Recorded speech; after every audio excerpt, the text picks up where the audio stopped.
जय जिनेंद्र दोस्तों, मेरा नाम है सौम्या और विद्या गुरु संस्मरण में आपका स्वागत है।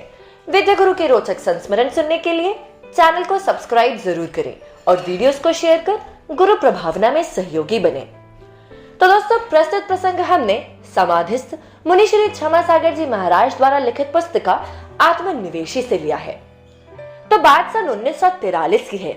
आचार्य भगवंत का ईसरी में वर्षा योग पूरा हुआ और आचार्य भगवंत ने कार्तिक पूर्णिमा के दिन कलकत्ता में प्रति वर्ष होने वाले भगवान पार्श्वनाथ के उत्सव में पहुंचने का मन बना लिया था, लेकिन हमेशा की तरह अपने अतिथि स्वभाव के अनुरूप किसी से बिना कुछ बताए, किसी से बिना कुछ कहे आचार्य भगवंत कलकत्ता की ओर चल पड़े।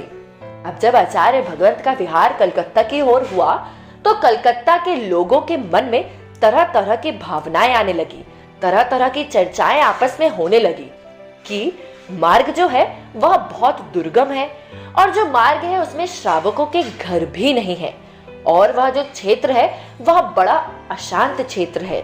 ऐसे में बंगाल के लोग पता नहीं किस तरीके का आचार्य भगवंत के साथ व्यवहार करेंगे, अतः आचार्य भगवंत को वहां जाना नहीं चाहिए। तो कुछ इस तरह की चर्चाएं सभी के बीच में होने लगी थी।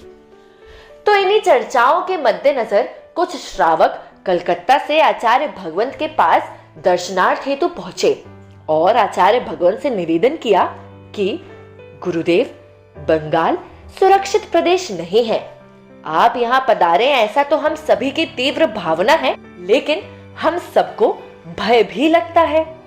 दोस्तों, आचार्य भगवंत ने लोगों के इस निवेदन के बाद हमेशा की तरह मुस्कुराए और अभय मुद्रा में हाथ उठाकर आशीर्वाद दिया और पुनः आगे बढ़ गए।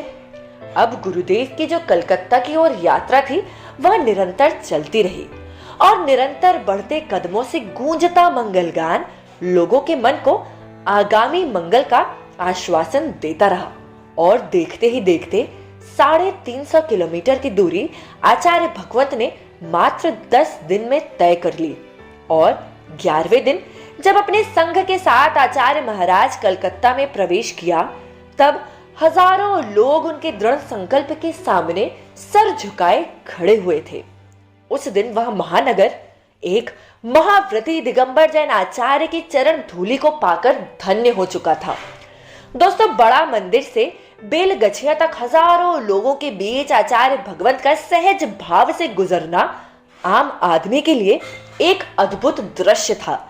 देखने वालों ने उस दिन यही कहा कि बेशकीमती साजो सामान और विशाल शोभा यात्रा के बीच उनके श्रमणों में परिवेष्टित जैनों के एक महान आचार्य के दर्शन करके हम सब धन्य हो गए। और उस दिन रास्ते में खड़े लोगों और घरों की खुली खिड़कियों से झांकती हजारों आंखों ने बालकवत यथाजात निर्ग्रंथ श्रमण के पवित्र सौंदर्य को देखकर और कुछ भी देखने से इनकार कर दिया था। दोस्तों, सचमुच विद्या रथ पर आरूढ़ होकर ख्याति, पूजा, लाभ आदि समस्त मनोरथों को रोककर जो श्रमण भगवंत विचरण करते हैं उनके दृढ़ संकल्प से धर्म प्रभावना तो सहज ही होती रहती है। ऐसे जगत आराध्य संत शिरोमणि आचार्य गुरुवर श्री विद्यासागर जी महामुनिराज के चरणों में त्रिवार नमोस्तु। दोस्तों, फिर मिलेंगे गुरुदेव के कुछ नए रोचक संस्मरण के साथ। तब तक हमसे जुड़े रहे हमारे YouTube, WhatsApp और Facebook पेज से। अगर आपने अभी तक चैनल को सब्सक्राइब नहीं किया है तो चैनल को सब्सक्राइब जरूर करें। गुरु भक्ति में लीन रहें और अपना ध्यान रखें। सादर जय जिनेंद्र।